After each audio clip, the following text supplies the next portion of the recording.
Hello student. आज मैं आपके लिए एक डिफरेंट प्रोग्राम लेकर आया हूँ। प्रोग्राम है हमारा write a program to print number of days in a month. हमें बताना है कि किस मंथ में कितने डेज होते हैं। यूज़र एक चॉइस एंटर करेगा और उस चॉइस के अकॉर्डिंग हम बताएंगे कि इस मंथ में इतने डेज होते हैं। और इस प्रोग्राम को हम करेंगे स्विच स्टेटमेंट से। एक नया टॉपिक है स्विच स्टेटमेंट। स्विच स्टेटमेंट वहाँ पर यूज़ करते हैं जहाँ पर बहुत सारे पॉसिबल आउटकम्स होते हैं, यानी कि बहुत सारे आउटकम्स आने की संभावना होती है। तो आइए स्टार्ट करते हैं हम हेडर फाइल से। Hash include studio dot h, इसके बाद hash include conio dot h, then main function void main, curly bracket CLR SCR clear screen. और यहाँ से हमने इंट में एक चॉइस ली जिसको हमने खाली ए मान लिया, सिर्फ ए माना है, सिर्फ ए की ही ज़रूरत है। उसके बाद एक मैसेज देंगे हम यूज़र को, print F enter your choice, enter your choice. और उसमें भी हम क्या करेंगे, 1 से 12 लिख लेंगे, क्योंकि आपको पता है कि जो आपके मंथ होते हैं वो 12 महीने होते हैं। तो हमने उसको चॉइस में खाली 1 से 12 तक दिया और फिर हमने उसको बंद कर दिया। उसको एक्सेप्ट करेंगे। स्कैन एफ कैसी वैल्यू है, इंटीजर टाइप की है, %d लगाया, इसको बंद कर दिया। इसका एड्रेस क्या है, इसका एड्रेस आपका जाएगा ए के अंदर, एड्रेस गया ए के अंदर। तो यहाँ से हमने क्या किया कि हमने यूज़र के द्वारा एक नंबर को एंटर कराया, उसको स्कैन ऑफ कर दिया, वैल्यू हमारी ए के अंदर चली गई। अब हम बनाएंगे स्विच। स्विच किसको बनाएंगे, स्विच बनाएंगे ए को, क्योंकि ए हमारा बताएगा कि कौन सा मंथ हमने चूज़ किया है। तो हमने ए को बनाया स्विच। इसके बाद कर्ली ब्रैकेट, कर्ली ब्रैकेट के बाद हमें यहाँ केस बनाने हैं। यहाँ पर हम 12 केस बनाएंगे। तो केस 1 पहले हमने बनाया केस 1। तो केस 1 में हमने क्या किया, सबसे पहले हमने बनाया यहाँ से केस 1। और केस 1 में यहाँ से हम लिखेंगे, एक मैसेज देंगे इसको, और मैसेज में लिखेंगे प्रिंट एफ।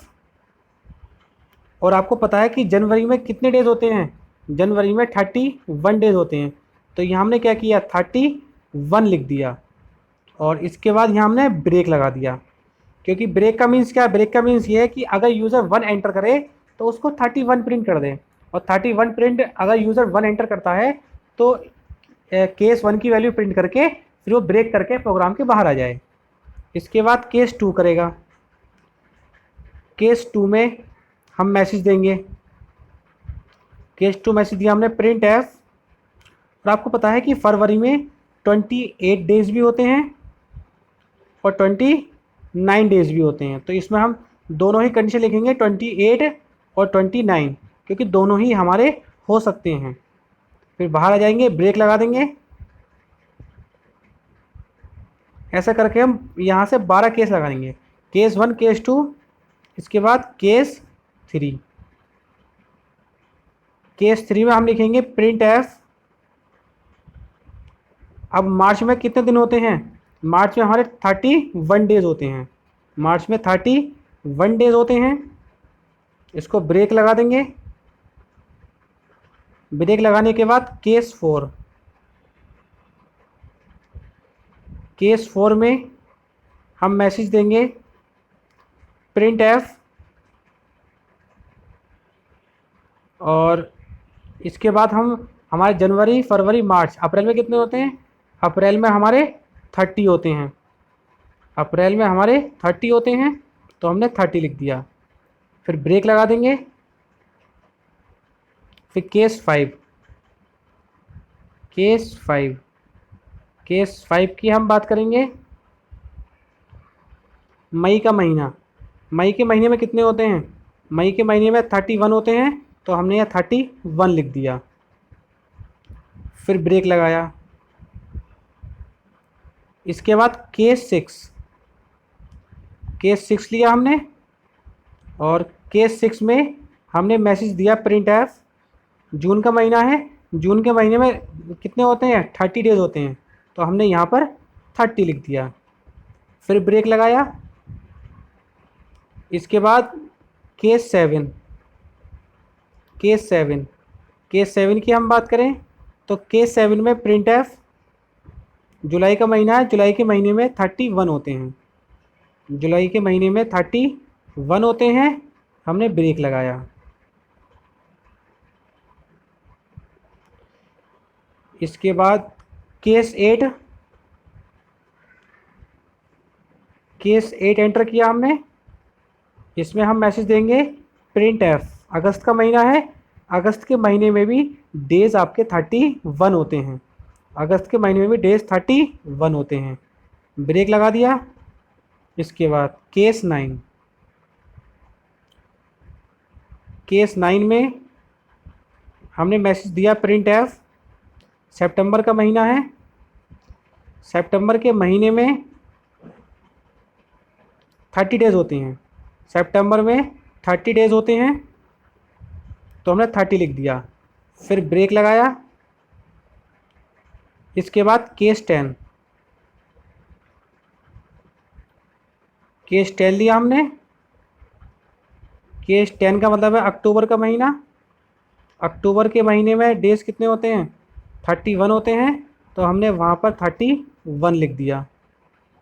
नाउ ब्रेक लगा दिया। इसके बाद केस 11, हमने केस 11 लिया, उसमें प्रिंट एफ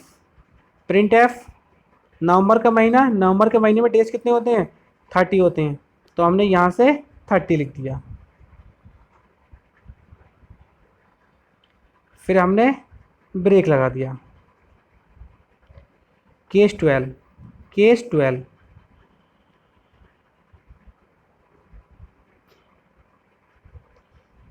में केस 12 में प्रिंट एफ लेंगे, दिसंबर का महीना है, और दिसंबर के महीने में डेज कितने होते हैं, 31 होते हैं, तो हमने यहाँ 31 लिख दिया, ब्रेक लगा दिया। अब इसके बाद देखिए यहाँ 12 केस थे, 12 पॉसिबल थे। अब हो सकता है कि कोई यूज़र ऐसा आए जो 13 एंटर करे, 14 एंटर करे, तो उस केस में क्या होगा, उस केस में यहाँ हम क्या करते हैं, एक डिफ़ॉल्ट वैल्यू का यूज़ करते हैं, और उसमें लिख देते हैं हम रॉन्ग चॉइस, उसमें लिख लेते हैं रॉन्ग चॉइस, कि अगर कोई ऐसा यूज़र आता है जो ऐसी वैल्यू एंटर कराता है, तो उस केस में हम लिख देंगे रॉन्ग चॉइस। अब यहाँ पर ब्रेक लगाने की जरूरत नहीं है, क्योंकि वो तो ऑटोमेटिक ब्रेक हो ही जाएगा। यहाँ से हम कर्ली ब्रैकेट को क्लोज कर देंगे, और क्लोज करने के बाद गेट ch लगा देंगे यहाँ से, और उसके बाद कर्ली ब्रैकेट ये वाला क्लोज। यहाँ से आपका प्रोग्राम बनके तैयार हो गया। अब एक बार हम इसको कंपाइल करेंगे, हो सकता है एक आध एरर भी हो, चलिए कंपाइल करते हैं। कंपाइल किया, इसमें एक एरर है, चेक करते हैं एरर कहाँ पर है।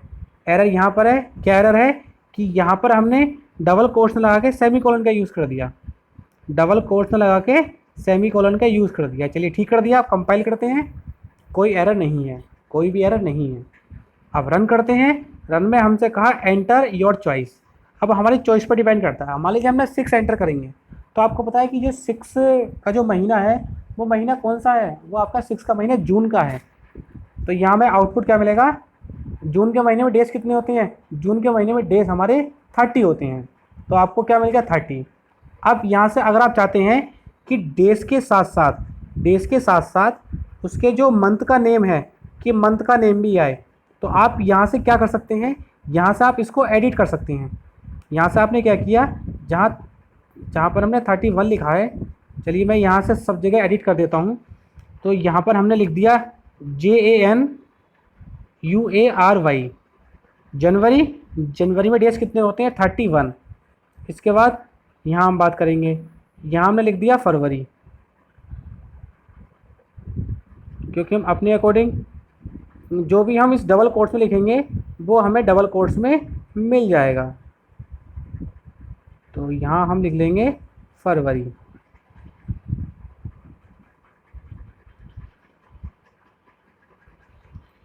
यहाँ लिखेंगे फरवरी, FEBRUARY, फरवरी। फरवरी में लिखा 28 29। उसके बाद नीचे आ जाएंगे, नीचे आए यहाँ लिख लेंगे हम मार्च, मार्च लिखा। मार्च के बाद फिर नीचे आ जाएंगे हम, यहाँ लिख लेंगे हम अप्रैल, अप्रैल लिखा हमने। अप्रैल के बाद फिर इसमें आ जाएंगे हम मई, मई लिखा हमने। मई के बाद फिर नीचे आ जाएंगे जून, जून लिख लिया हमने। जून के बाद फिर नीचे आ जाएंगे जुलाई, हमने जुलाई लिख लिया। ये डिपेंड करता है आपके ऊपर कि आप अपने प्रोग्राम को आप कितना इफ़ेक्टिव बनाना चाहते हैं, उतना ही आप इसमें वर्क कर सकते हैं।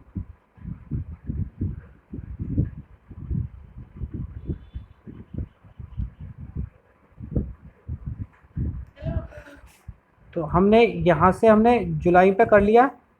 अब जुलाई के बाद हम इसको अगस्त में चेंज कर देंगे। जुलाई चेंज किया, आप ऐसे ही इसको क्या करेंगे, ऐसे ही आप इसको अगस्त में चेंज कर लेंगे।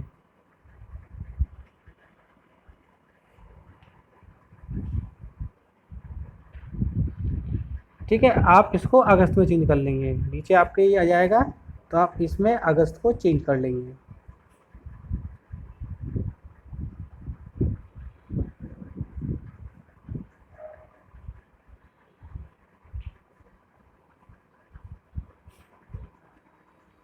चलिए, जुलाई हमने चेंज कर दिया था।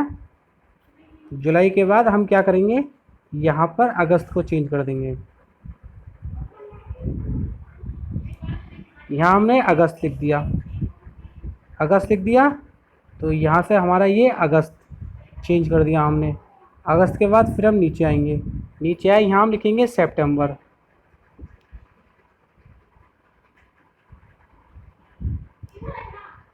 सितंबर लिख लिया। सितंबर के बाद फिर हम नेक्स्ट में आते हैं, यहाँ हम लिखेंगे अक्टूबर। तो यहाँ हमने अक्टूबर लिख लिया। अक्टूबर के बाद फिर नीचे आते हैं, यहाँ हमने नवंबर लिख लिया, नवंबर लिखा। फिर NOBEM, यहाँ स्पेलिंग गलत हो गई, NOBEMBER, यहाँ हमने नवंबर लिख लिया। फिर यहाँ से हम इसको दिसंबर कर लेंगे, ये हमने दिसंबर कर लिया। अब यहाँ से आपने चेंज किया। अब देखिए रन करेंगे, तो रन करने पर मान लीजिए आपने एंटर किया 7। जब 7 एंटर करेंगे तो 7 आपको जुलाई भी एंटर होगा, उसमें डेज कितने होते हैं वो भी एंटर होगा। तो जुलाई 31, यानी कि यहाँ से हमने अपने प्रोग्राम में थोड़ा चेंज किया, जिससे इसकी लेंथ भी बढ़ गई। चलिए एक बार और रन करते हैं। यहाँ मान लीजिए हमने एंटर किया 11, तो 11 नवंबर आएगा। नवंबर डेज कितने होते हैं, 30 होते हैं, नवंबर 30। तो ये हमने ठीक कर लिया। इस तरह से हम स्विच स्टेटमेंट का यूज़ कर लेते हैं। तो उम्मीद करते हैं आपको ये प्रोग्राम समझ में आया होगा। धन्यवाद।